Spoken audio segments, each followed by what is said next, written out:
And for today's video, pupunta tayo ng Baguio with the family, Team Gala. Ayan, waiting. Solid North ang ating sasakyan for today, 3 a.m. Akit na tayo para hindi maiwan. Ayan, laro-laro muna si Bagets para hindi mainip. Ito ang mga kasama natin, Team Gala. Alis na tayo. Bye-bye. Bye-bye Manila. See you Baguio. Yan. Manila City Lights paggabi. Ganda pagmasdan. Di nga lang mabigyan ng katarungan ng cellphone ko. Medyo malabo. Ayan, si Solid North may pa, merienda. Ensimada. Ensimada ba yan? Ewan ko kung ano yan. Pero masarap siya, guys. Malambot, fluffy. Ayaw ni Bagets. Ako na lang kakain. Yan, ayaw na daw. Kaya, ayan. Napang-lafang muna tayo at gutom at walang dinner bago manhis. 4 to 5 hours daw ang biyahe natin going to Baguio. Ayon sa, depende sa bilis. Yan, mga ano na to, past 5. Yan. Foggy, sobrang foggy as in. Sobrang lamig siguro sa labas kasi nang bumways na yung aming salamin sa loob. Touch ng Baguio! Here we go! Yan, magdanay. Lakad-lakad in the city. Oh, Baguio. Yan, si Bagets pagod na yan pero sige lang, lakad lang tayo. Ayaw nila sumakay ang mga senior. Kain tayo dito sa Good Taste. Sabi nila masarap na dito. Maganda rin ang area nila, malaki, maluwag. Masarap food nila as in, dami pag-serve. Dito sa Good Taste, meron silang pa-elevator. Magdadala ng pagkain mo, pupuntang 3rd floor. Tingnan mo, oh. Oh, bongga!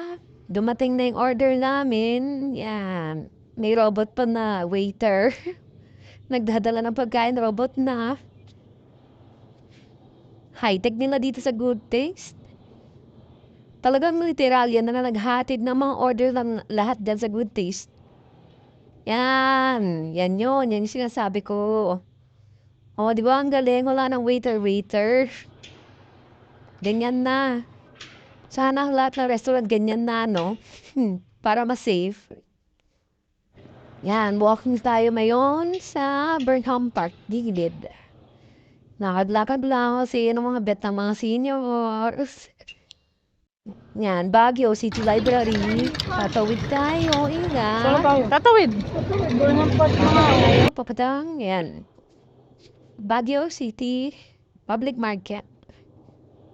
Yan, nandito na halos lahat ng binden, wales, souvenirs, mga pasalubong, ang dami as in, kompleto dito, guys. Mura pa siya. Makakatawad ka pa. Yan, lahat. Punta tayo sa gulayan. Kasi kailangan pagka nasa Baguio ka, magluto ka ng chop suey. Kasi ang mura, babe. Ang mura talaga mga gulay nila to. Sobrang fresh as in. Ang sarap niya kainin. Yan, dito tayo. Yan, may mga nakabalot-balot na sila. Pwede kang bumili ng per kilo, pwede per balot. Pero, kung ikaw, kunwari, estudyante ka dito sa Baguio, mas, mag-ano ka na lang, mga balot-balot. Kasi, iba hindi pumapayag ng half kilo ganun. Kailangan kilo-kilo. Yan, dito pwede.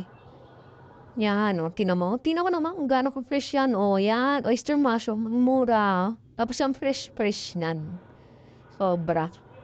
Yan, daming tao namimili, di ba?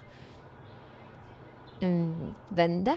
Ganda ng mga gulay dito, Hindi nga lang, ang layo-layo sa Manila. Ang sarap mambili dito ako araw-araw, weekly. Yan, ganda ng broccoli, Lahat ng gulay dito sobrang fresh.